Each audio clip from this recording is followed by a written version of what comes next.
Halo teman-teman, kembali lagi di podcast Skor Kacamata bersama gue Kelvin, dan di sini gue udah ditemenin sama teman gue seperti biasa, Kristi dan Dodi. Kristi, Dodi, what's up? Sibuk apa minggu ini? Wah, gue sibuk Telegram lah. nggak WhatsApp. Nah, Oh ya. iya. Ya, Kita pakai lebih Telegram kita. pro Telegram lah kita. Lebih kita pro Rusia, bagaimana tuh pakai Telegram? Gue juga nggak ngerti. Kenapa gue jadi dulu sekejas Telegram ya? Iya. Pasti kita semua juga ada kesibukan masing-masing, tapi pasti ada waktu untuk ngamatin berita bola, dan terutama tentang satu tim yang paling banyak mengambil headline-nya minggu inilah. Mungkin mengambil headline-nya ini cuma dalam hal preseason ya, karena preseason-nya winning streak, udah menang 3 pertandingan berturut-turut. Tapi mereka ada beberapa gebrakan transfer juga yang cukup menarik, dan tentu aja tim yang kita bahas adalah MU. Manchester United ini topik yang cukup polarizing ya, karena dengan adanya manajer Erik ten Hag, juga mereka ada fansnya punya ekspektasi tinggi bahwa ten Hag akan membawa kesuksesan dia di Ajax ke MU, dan dia ini udah membeli beberapa pemain-pemain juga seperti Tyrell Malacia, terus juga Lisandro Martinez, dan pemain-pemain ini diharapin justru bisa ngedongkrak MU ke level lebih tinggi lagi. Tapi gue nggak tahu nih, Dodi sama Kristi, kira-kira pendapatnya gimana sih terhadap MU saat ini? Mungkin mulai dulu dari Kristi coba. Menurut lu gimana, Kristi? Ya, Oke. Setuju nggak dengan MU sementara ini pergerakan mereka di bursa transfer? Ya, gue bukan fans MU ya. Gue tegaskan, gue bukan fans MU, gue fans AC Milan. Cuma sejauh ini sih menurut gue pergerakan transfer MU sebetulnya biasa sih kalau gue bilang. Transfernya ya biasa banget. Kenapa? Mereka dapetin Malacia, mereka dapetin back Lisandro Martinez, tapi untuk posisi tengah sama depan belum ada perubahan berarti. Mereka masih punya ngandalin muka-muka lama lah. Masih ada siapa, Martial, masih ada Van de Beek. Ya, mereka kehilangan berapa orang sih, kayak Matic hilang, terus Pogba hilang. Oh ya, terus masih ada Bruno Fernandes di tim mereka. Jadi kalau dibilang pergerakan transfernya belum wow lah ya. Kalaupun jadi mungkin mereka akan bakal dapetin Frankie de Jong. Cuma kayaknya masih complicated karena persoalan gajinya yang belum dibayarkan sama Barcelona.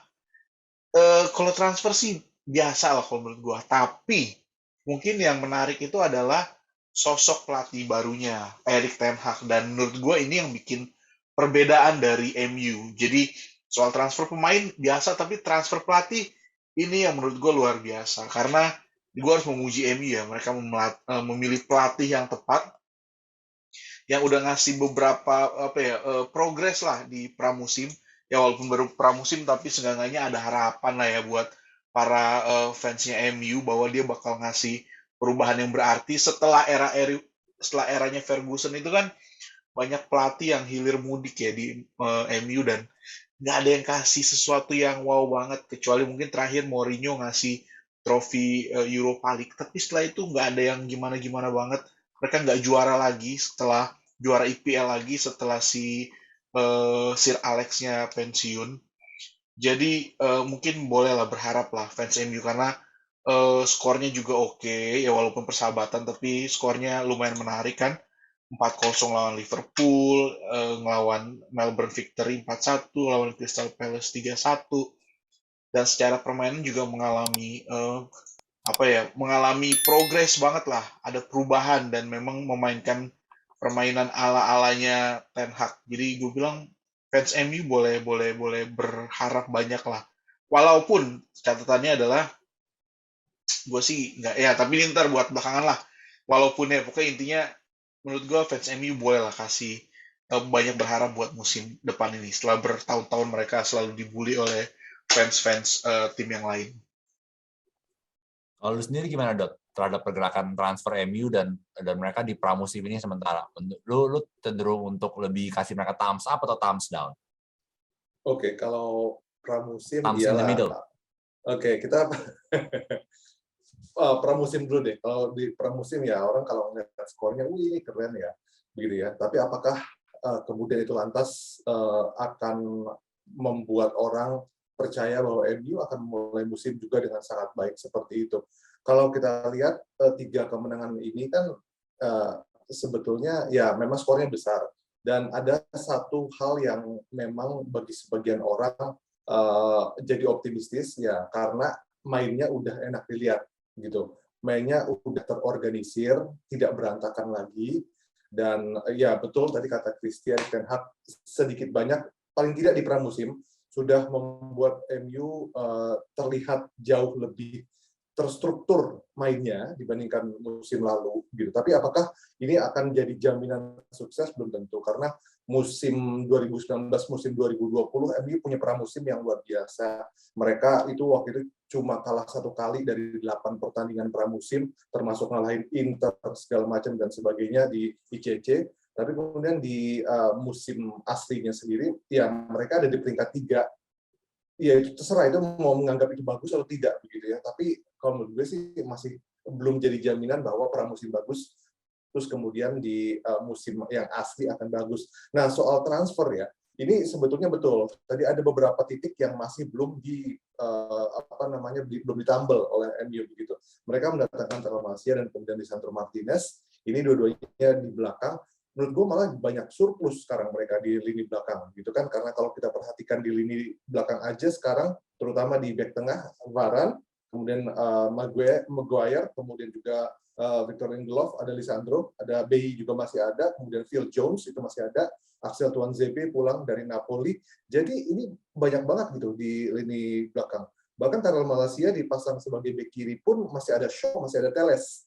Jadi kayaknya justru MU harus buang di bagian belakang dulu deh. Kalau kita perhatikan begini, squad size-nya MU sekarang tuh 35 pemain loh. 35 pemain. Bandingkan dengan Man City, 29. Liverpool, 27. Jadi squad-nya MU sekarang kegemukan. Jadi harus dikurangi tuh yang belakang-belakang dulu. Gitu. Itu yang paling penting. Meskipun sebetulnya dari segi pembelian mereka nggak gede-gede banget, 72,37 juta euro. Di antara tim-tim Liga Inggris, mereka peringkat 8 spending yang paling banyak begitu. Mereka bahkan kalah banyak spendingnya dibandingkan Leeds United, dibandingkan tim yang baru promosi Nottingham Forest. Jadi harusnya mereka downsize dulu di lini belakang, terus kemudian menambah mungkin gelandang atau pelapis untuk lini depan begitu. Karena ya si nomor 7 masih belum jelas statusnya gitu loh, Kev. Kalau menurut lo ini ada unsur KKN nggak sih si Ten Hag sama pemain Belanda sama pemain-pemain yang ini, pemainnya mungkin bekas anak didik dia atau gimana? Karena dia udah ngambil pertama Eriksen free transfer, itu dari akademi Ajax juga ya dulu, dia gedenya di Ajax. Terus ambil Malaysia dari Liga Belanda. Terus ambil Lisandro Martinez juga dari Ajax. Alasannya sih katanya ini pemain yang kita memang membutuhkan pemain yang kidal di back untuk memperkuat gitu kan, untuk memperkuat sisi back kita, sisi sebelah kiri. Padahal mungkin aja yang benar sebenarnya kayak meme yang sempat beredar di Bleacher Report Football gitu kan. Waduh, ini Ten Hag, creative midfielder. Ya kayak Vince McMahon punya meme ya. Proven Premier League quality, mulai senyum. Available on a free transfer. Wow, gitu udah play for Ajax langsung nafsu dibeli. Nah, menurut lo ini sebenarnya ini skema KKN mau memperkaya sesama orang-orang Belanda dan teman-teman dia, apa emang purely karena gaya mainnya yang dibayangkan dia itu emang kebetulan pemain-pemainnya ini gitu loh, sama pemain-pemain dari akademi Ajax itu loh. Jangan lupa Van de Beek juga sekarang mulai mau dikasih peran juga ya di sana ya. Belum lagi kalau misalkan Frenkie de Jong juga mau dipindahin, mau dibeli sama MU juga. Jadi KKN-nya makin kuat gitu. Ini sebenarnya cuma mau memperkaya orang Belanda doang atau gimana ya? Mungkin mentalitas VOC apa gimana ini ya? Gimana? Gue rasa sih Gimana? enggak sih. Gue rasa gini ya. Dia itu kan pelatih yang punya gaya main yang udah ini ya, terpatron ya. Dia kayak model si siapa namanya? Pep Guardiola, atau dia model pelatihnya Liverpool, Jurgen Klopp. Jadi ketika dia mau terapin itu di Manchester United dengan pemain yang belum dia kenal, gue rasa dia mau cari shortcut gitu, jalan cepet gimana caranya supaya permainannya itu bisa langsung diadopsi. Salah satunya ya tentu dengan cari pemain-pemain yang udah kenal gaya mainnya dia, maksudnya gaya kepelatihannya dia. Nah, dengan itu akan lebih membuat cara mereka bermain tuh lebih mudah diadopsi sama pemain-pemain lain. Kalau misalnya nggak ada pemain yang istilahnya dia pernah latih yang ya, mereka akan kesulitan tuh adopsi gaya permainannya si Ten Hag. Dia cuma mau proses yang lebih cepat aja. Mungkin kalau misalnya dengan pemain-pemain yang belum pernah main sama dia, mungkin kayak model waktu tahun-tahun pertamanya Jurgen Klopp di Liverpool. Jadi butuh proses. Emang dari musim ke musim butuh apa namanya, butuh apa, ada progres. Tapi progresnya itu nggak instan gitu. Butuh beberapa kali masa transfer sampai dia bisa ngebentuk timnya seperti yang dia mau. Nah, Ten Hag juga gitu. Nah, mungkin dia untuk supaya shortcut, maka dia akan bawa pemain-pemain yang mungkin pernah dia latih, main untuk Ajax gitu, yang pernah istilahnya ada di bawah asuhannya dia sih. Itu sih menurut gue sih, nggak yang gimana-gimana sih. Kalau dengan approach yang kayak gitu Dot, yang misalkan mereka dia mau apa, Ten Hag mau shortcut lah ya untuk membawa gaya mainnya Ajax atau gaya main yang ada di pikirannya dia itu ke squad MU, itu sebuah strategi yang lu setuju apa enggak? Atau menurut terlalu ekstrim Ten Hag ini di Iya, MU? Ten Hag itu kan didatangkan justru untuk supaya dia menularkan ide-ide gagasan-gagasan dia gitu. Dia datang itu ya terapkan ilmu lo, terapkan ke apa namanya filosofi lo gitu. Jadi be yourself gitu. Makanya kemudian ketika misalnya dia dibebaskan untuk bisa menerapkan filosofi sepak bolanya, ya dia butuh orang-orang terbaik untuk menerapkan itu. Gitu. Siapa lagi kalau bukan pemain-pemain yang pernah dia asuh, pemain-pemain yang pernah dia latih, ya kan makanya kemudian Van de Beek ada, kemudian berusaha banget untuk ngejar Frenkie de Jong. Frenkie de Jong kalau misalnya nggak bisa dapat ya kawinnya aja lah Siem de Jong gitu, dimainin di bawah aja. Atau mungkin ya tadi ya beberapa pemain itu termasuk di Liga Belanda juga. Jadi betul banget tadi kata Kristi, mungkin ini juga dia berusaha untuk secepat mungkin kelihatan hasilnya dengan cara itu. Tapi yang menarik adalah beberapa waktu yang lalu sebetulnya dia sempat ditanya juga, emang nggak tertarik sama pemain Inggris? Ya tertarik sih, tapi harganya mahal. Bener banget. Betul banget. Begitu. Sekarang kan yang sebetulnya sedang berusaha di ini, Roy Keane beberapa hari yang lalu bilang bahwa sebetulnya MU masih butuh gelandang keras nih, butuh gelandang bertahan begitu. Dan yang diangkat adalah Declan Rice kan, gitu Declan Rice dari West Ham United. Benar, kalau menurut gue itu akan jadi tambahan yang luar biasa. Tapi harganya berapa? 100 juta pound. Gila nggak? Maksud gue, ngapain West Ham ngasih label semahal itu 100 juta pound gitu untuk seorang Declan Rice? Ya dia bagus, cuma nggak 100 juta pound harganya. Makanya wajar kemudian dia nggak melirik pemain Inggris sama sekali karena harganya mahal gitu. Atau kalau menurut gue sih sebenarnya Ten Hag ini pemainnya pinter juga, apa pelatih yang pinter ya. Dia dari press conference-nya ngomongin soal penjelasan soal skema taktik yang akan dia terapin, juga ngejelasin soal posisi dia di MU, apa rencana kerjanya segala sih. Gue lihat dia lumayan pinter. Cuman gue rasa ini ada unsur KKN-nya juga sih menurut gue pribadi. Dia mau memperkaya ini, mau memperkaya ini juga teman-temannya dia yang dia udah kenal, menurut gue pribadi gitu. Itu satu. Terus kedua, sebenarnya dia ini agak menarik juga karena dia, of course, kalau lu jadi pelatih baru paling enak mengamankan posisi lu sebagai pelatih kalau lu mengatakan bahwa saat ini gue targetnya adalah untuk menang, tapi sebenarnya ini adalah project jangka panjang, ini adalah proyek jangka panjang. Pinter juga sih posisi dia, karena dengan dia bilang ini proyek, berarti seolah-olah kalau musim ini jelek, dia ngomong, oh kan ini proyek, men, masih ada tahun depan. Namanya proyek kan pasti ada tahapnya. Tahun depan jelek lagi, oh ini proyek, men, masih ini proyek gue jangka panjang. Ya hopefully sampai dapat kontraknya habis, dia bisa aja bilang, oh kalau lu masih percaya sama proyek gue, lu perpanjang lagi kontrak gue gitu. Kalau bisa targetnya gitu sama. Menurut gue sih pinter sih posisi dia sebenarnya mengatakan ini tuh project, itu untuk mengamankan diri dia juga sih. Kalau menurut gue pribadi. Tapi ya apakah emang dia tuh pelatih pinter? Iya. Apakah akan ada hasil? Ya dia sih memang bilang targetnya adalah menang setiap pertandingan. Ya iyalah, kalau main bola targetnya bukan menang setiap pertandingan sih nggak usah main aja, mending nggak usah jadi pelatih. Cuman tetap aja menurut gue sih MU musim ini preseason oke, itu nggak indikatif terhadap di season bakal kayak gimana. Pembelian pemainnya menurut gue ada cenderung ada unsur KKN-nya juga. Apakah ini akan bekerja dengan baik? Menurut gue sih mereka mungkin lebih bagus, ada progres dibanding tahun lalu karena minimal ada visi yang jelas. Cuma apakah itu akan bisa ke depan bagus? Nggak tahu juga. Karena kalau lihat dari squad MU sendiri, gue nggak tahu lu nge-rank MU di jajaran tim-tim di Premier League sekarang tuh layaknya posisi berapa sih? Mereka kalau dari secara squad-nya deh lu lihat sekarang ya, dengan squad yang sekarang. Kira-kira mereka tuh layaknya punya squad terbaik nomor berapa sih di Inggris kalau menurut lu, Dot? 6 lah. paling nggak. Karena ya sedikit lebih mending lah ya daripada tahun lalu lah ya, timnya minimal ya. Ya, maksudnya gini, kalau kita komparasi dengan Big Six, mereka paling jelek squadnya sekarang, kalau menurut gue. Gitu sih, karena masih banyak bolong dan terlalu besar, terlalu gemuk di posisi-posisi tertentu begitu. Jadi nggak proporsional lah badannya squadnya MU saat ini. Kalau menurut lu gimana, Cik? Nomor berapa MU kira-kira squadnya? Kita tahu City ada pemain baru, Liverpool, Nunez baru bikin 4 gol. Kalau misalnya ngelihat kekuatan squad sih, gue bilang mereka tuh masih di bawah Manchester City lah yang the best. Terus masih di bawah Chelsea, masih di bawah siapa lagi ya, Liverpool. Dan Spurs. Mungkin bisa dibilang ya mungkin selevel sama Arsenal kalau menurut gue ya, mungkin antara 5 atau 6 ya, gue setuju sama Dodi.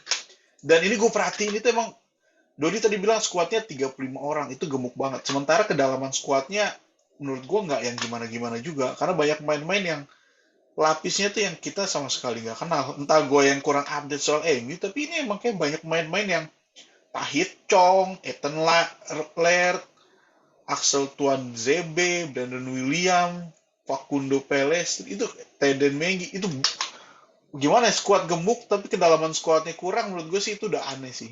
Harusnya ya idealnya pelapisnya nggak terlalu jauh lah. Sementara skuad mereka yang pemain utamanya mahal-mahal semua. Ada Jadon Sancho, ada siapa lagi, banyak banget mahal-mahal semua. Gitu. Dan jangan lupa juga mereka punya rekrut Eriksen ya. Jadi ya lumayan lah buat nambah kekuatan di lini tengahnya sih. Tuh. Ya Eriksen sih mungkin lebih buat ini aja ya. Nggak tahu KKN, nggak lah, mungkin bukan KKN. Kayak Eriksen sebenarnya punya pemain yang cukup pintar juga sih. Tapi dengan ya terbukti lah, maksudnya memang selama ini main di Eropa, terbukti main di Liga Inggris juga bagus juga waktu sama Spurs ya. Di Brentford juga oke, cuma fisiknya agak diragukan sih karena kemarin itu yang kasus jantung prolaps itu sebenarnya ngeri sih sebenarnya. Nggak ngerti juga kenapa MU dari sekian banyak pemain milih Eriksen, tapi ya minimal free transfer ya. Iya. Ini gue mau share nih soal meme yang tadi. Dodi kan bilang katanya Ten Hag bilang pemain-pemain Inggris tuh mahal-mahal, dan gue setuju juga. Dan banyak meme soal pemain-pemain Inggris bahwa pemain dengan kualitas yang sama, kalau ini meme gue bagi nih. Nah, kalau pemain Inggris itu harganya 100 juta pound sterling. Tapi kalau dia pemain Brazil agak murah setengahnya, Arauzinho. Tapi kalau pemain Italia lebih murah lagi. Nah, yang paling murah pemain Belanda. Cuma 12 juta doang. Kalau misalnya harga race 100 juta. Jadi emang itu bener banget. Iya.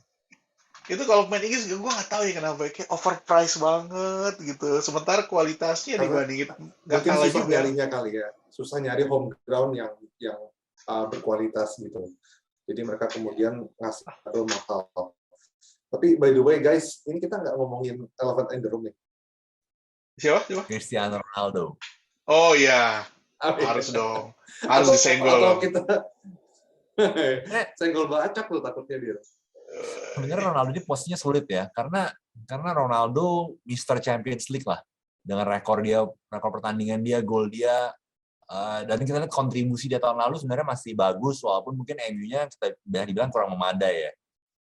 Agak bingung sih sebenarnya kalau jadi Ronaldo ya pasti pengennya cabut.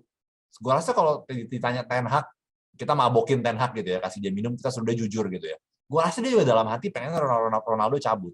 Karena dengan ada Ronaldo ini ada ekspektasi juga kan. Yeah. Masa lu punya Ronaldo, tapi lu cuma masuknya Europa League doang, musim ini cuma finish peringkat 5 atau peringkat 6, atau mungkin Europa Conference League lagi jangan-jangan masuknya lagi akhir musim ini. Tapi ada juga gini loh. Ronaldo sekarang kan sebenarnya bukan Ronaldo yang dulu, bukan Ronaldo yang Real Madrid, bukan Ronaldo di akhir tahun 2000-an, masa-masa MU.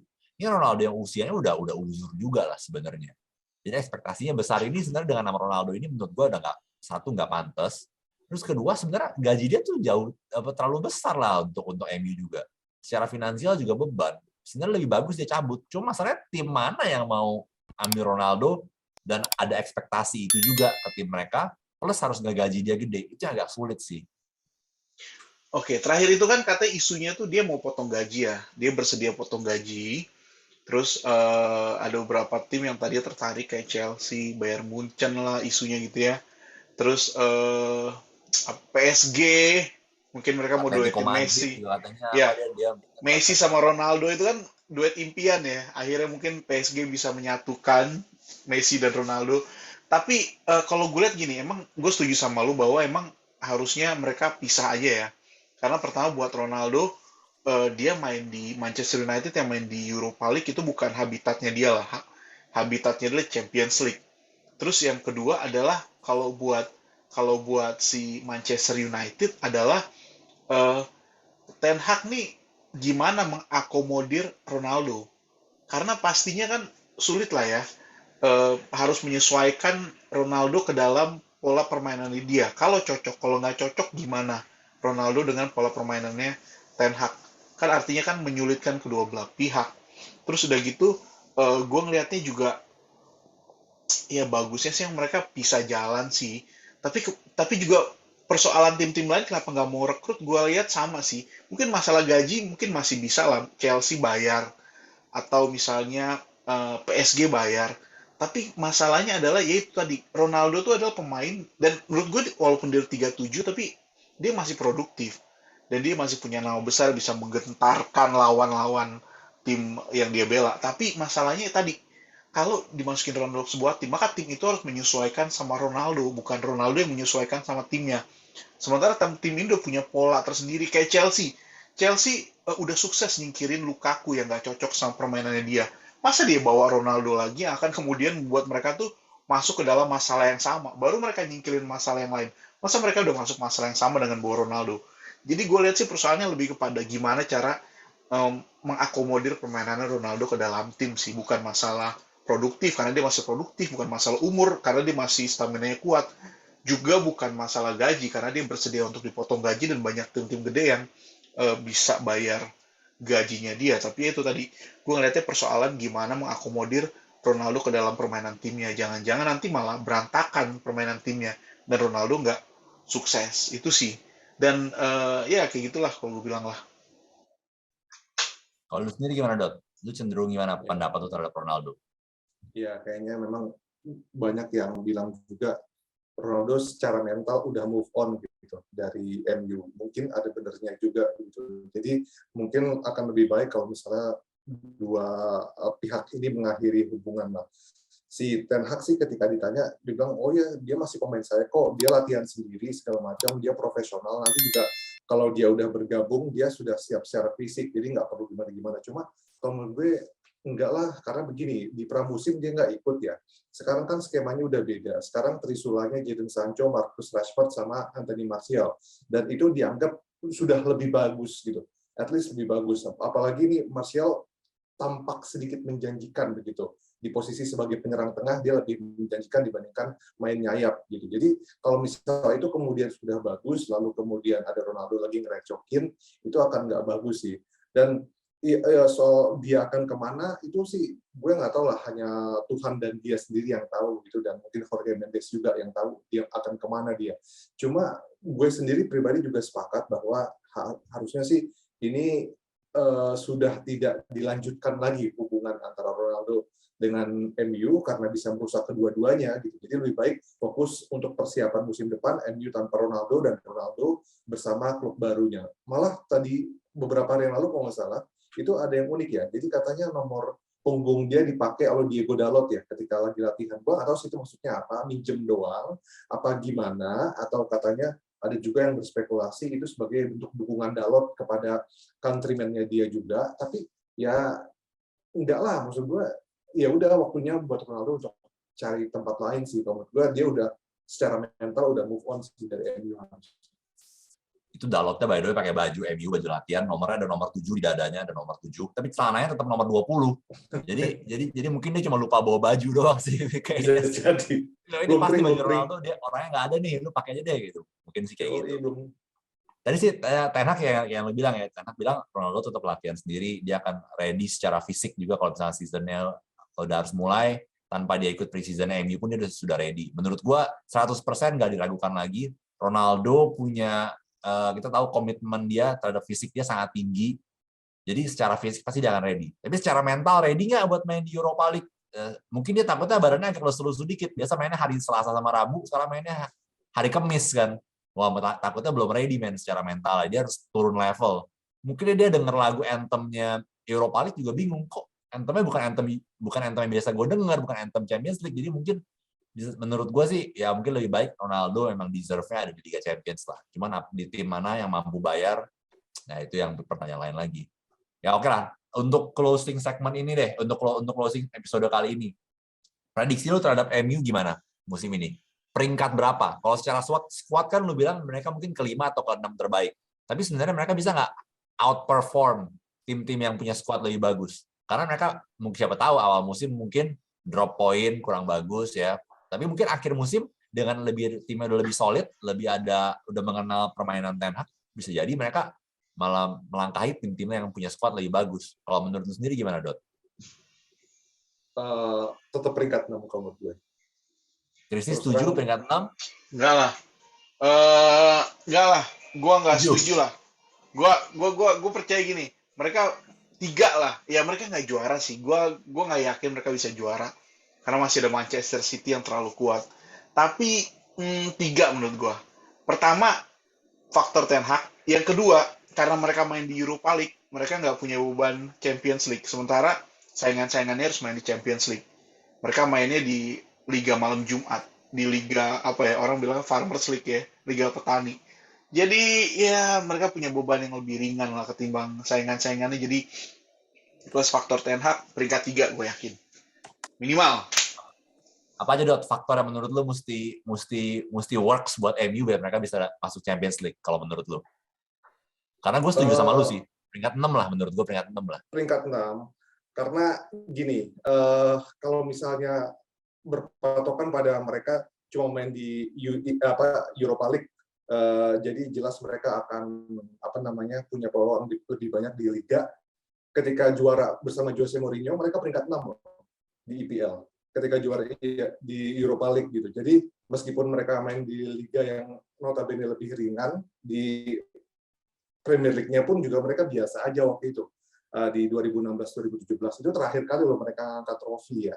2017 Europa League. Tapi gini, apa yang harus diperbaiki, ini kesempatannya masih terbuka, yaitu bursa transfer gitu. Mereka butuh nambah gelandang kuat lagi. Karena sekarang kayaknya Scott McTominay doang lah yang bisa dibilang fighter gitu ya.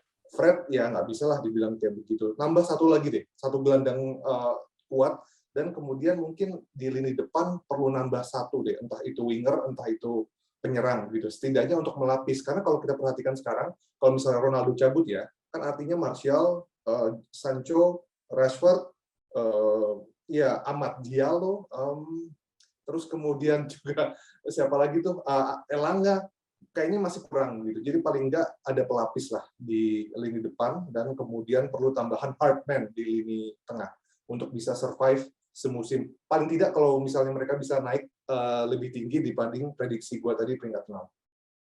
Ya berarti dengan kata lain MU sebenarnya the work is not done di bursa transfer. Kalau mereka memang mau untuk compete dengan top teams di Liga Inggris, mereka kelihatannya masih harus nambah 1 atau 2 pemain. Tapi mungkin dengan nambah 1-2 pemain ini bisa jadi Champions League possible ya. Ya kita harapin aja deh. Kesian men, karena gue ngeliatin teman-teman gue yang fans MU kayak sedih banget, lesu tiap hari di grup WhatsApp atau di grup Telegram tuh kayak hina-hina MU terus. Wah emang MU ini paling mengecewakan. Ya paling benar kita harus pasang, selalu kita harus gigi dipasang musuhnya MU, kita pasti jadi orang kaya. Pokoknya pembicaraan selalu yang mengarah sana sedih juga gitu kan mungkin. Ya hopefully musim ini MU bisa tambah bagus, terus inilah performanya membaik karena lebih ke membantu teman-teman gue sih yang fans MU gitu. Kesian banget ngelihatnya ya, biar jangan dibully terus. Tapi tentu ini bukan jadi podcast skor kacamata kalau misalnya kita nggak ada salam dari pemain MU juga dong sebelum kita closing. Ada kepikiran nggak salam dari siapa? Mungkin tadi lu jogging Dot, ketemu siapa? Chris tadi ngopi pagi ketemu siapa? Mungkin ketemu siapa? Oh ya, lu dapet salam lah dari back kiri yang katanya bakal jago banget, Eric Jemba-Jemba. Pemain Persebaya maksud lu? Emang ada yang namanya Pernah Jemba-Jemba? ya, Mas Mbak ya. Pernah kan nggak usah. Oh iya, gak tahu. Tapi kalau back kiri MU mah yang jago tendang penalti lah deh, Dennis Irwin, titip salam Dennis buat Irwin. lu.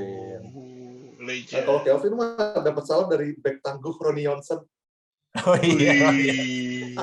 jadi mukanya itu garang banget kayaknya kalau MU punya back sekarang cocok sama Ten Hag tuh mukanya tuh sama-sama sangar tuh mukanya tuh.